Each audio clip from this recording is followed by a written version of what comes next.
ஆனால் திருக்குறள் சீரீஸ்ல 38வது நாள். இன்னைக்கு திருவள்ளுவர் நமக்கு என்ன சொல்றான்னு சொல்லி பார்த்தோம்னா, வீழ்நாள் படாமை நன்றாற்றின் அஃதொருவன் வாழ்நாள் வழி அடைக்கும் கல் அப்படின்னு சொல்லி சொல்றாரு. இதுக்கு பொருள் என்னன்னு சொல்லி பார்த்தோம்னா, வீழ்நாள் சொல்றாரு. வீழ்நாள்னா தவற விடும் நாட்கள், அதாவது எந்த ஒரு நாளையும் தவற விடாம இருக்கிறது வீழ்நாள் சொல்றாரு.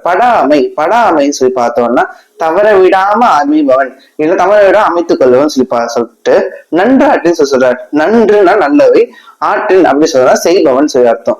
இது பட்டது எந்த ஒரு நாளையும் தவற விடாம நல்லதுகளை செய்பவன் அஃதொருவன் சொல்ற, அவர் கூட செய்கின்ற ஒருவன் சொல்லிட்டு வாழ்நாள் சொல்ற. வாழ்நாள் வழி அடைக்கும் கல்.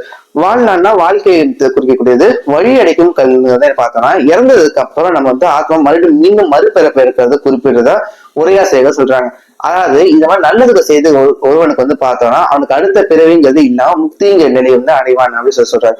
ஒன் லைன் இருக்கு, இங்க பொருள் எடுத்துக்கணும் சொல்லி பாத்தீங்கன்னா, அதாவது நல்லதுக்கு எந்த ஒரு நாளும் தவற விடாம நல்லதுக்கு தினமும் செய்து கொண்டே வருபவனுக்கு பார்த்தோம்னா முக்திங்கிறது நல்லபடியாக கிடைக்கும் அப்படின்னு திருவள்ளுவர் சொல்றாங்க. இன்னைக்கு இந்த திருக்குறளை பார்த்திருக்கோம். மீண்டும் நாளைக்கு 39வது திருக்குறள் சந்திக்க. நன்றி.